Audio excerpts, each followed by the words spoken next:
I hope you guys are having a good day. It's my pleasure to meet with you this morning and to video this segment of an introduction into Judges. Today we're going to be studying Judges 4 and 5. The period of Judges begins in 1375 BC. Actually, it is the late Bronze Age or early Iron Age. The events described in Judges transpire over at least a 325-year period or more. Judges is actually a book of heroes, 12 men and women who delivered Israel from their oppressors. As we see in our reading, these judges were not perfect people. In fact, the list of judges, we find an assassin, we find a sexually promiscuous man, and a person who broke all the laws of hospitality. And if you remember, in ancient times, hospitality, was a very important thing. But we find that these men were submissive to God, and God used them. So as we read the book of Joshua, it ends with the nations taking a stand for God. They were ready to experience the blessings of the promised lands. But after Joshua and the elders had passed, they lost their strong leadership and there was a vacuum created. So things in the promised land began to go south. So instead of enjoying freedom and prosperity in the promised land, Israel entered into a dark age of our history. In Judges 2:10, we read about that. After that whole generation had been gathered to their ancestors, another generation grew up who knew neither the Lord nor what he had done for Israel. So one of two things could have happened here and could have been responsible for this downfall. Either the older generation had failed to instruct, or the new generation refused to submit to God, nor follow his ways. But this was clearly the beginning of the decline and the fall of Israel. Clearly, every generation is responsible to teach the next generation, to love and to follow God. This charge to us, is at the very center of God's law in Deuteronomy 6:4-9. It says, "Hear, O Israel, the Lord our God, the Lord is one. Love the Lord your God with all your heart and with all your soul and with all your strength. These commandments that I give you today are to be on your hearts. Impress them on your children. Talk about them when you sit at home and when you walk along the road, when you lie down and when you get up. Tie them as symbols on your hands and bind them on your foreheads. Write them down on the door frames of your houses and on your gates." So obviously it was very important to the Lord.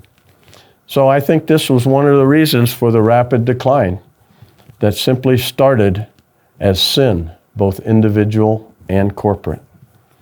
I'm reminded of what I have referred to in life as my splinter policy. If you get a splinter and you remove it right away, it only hurts for a moment. However, if you do not address it and you leave it, it will fester and it will become infected, and you will have a more serious problem to deal with. Could we also apply this policy to sin in our lives? Let's go back to Israel. The first steps away from God was disobedience. They failed to drive out the people from the land that God had commanded them to do. This led to intermarriage and idolatry. The Israelites lost their spiritual commitment and began to worship other gods alongside the one true God, and thus failed to keep his covenant.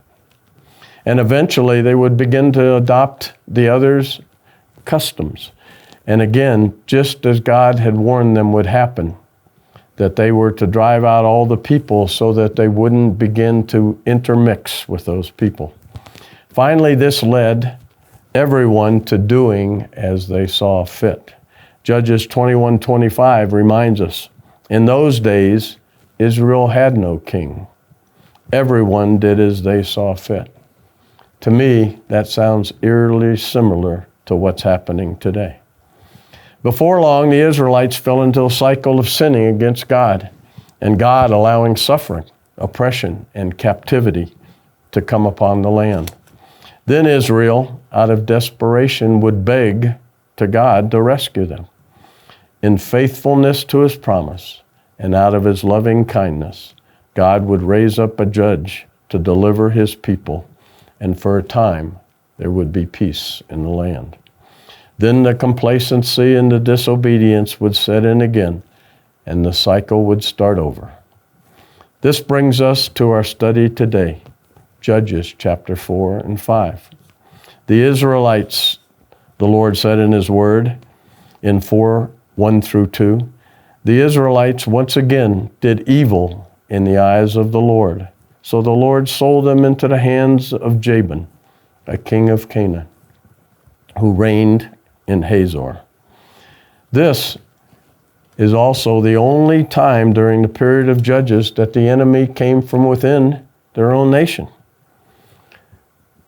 Because the Israelites had failed to drive out all the Canaanites, they had reorganized and were attempting to regain their power of the land. After 20 years of this captivity, they cried out again to the Lord, and a faithful woman named Deborah called upon God. In God's plan, she was the best person for the job. God can choose anyone to lead his people, young, old, man, or woman. That's his call. We're called simply to follow God's chosen leadership. Deborah was responsible for leading the people into battle, but more than that, she influenced them to live for God after the battle had been won. Deborah was always quick to give all honor and glory and credit to the Lord. Deborah's story shows that God can accomplish great things through people who are simply willing to be led by him. This book study today should also be a great reminder of God's loving grace and his mercy and continued love for all of us. So as we dive into the book of Judges today, our challenge is to see what God wants to speak to us about. See if he may be calling us to serve him in some greater capacity.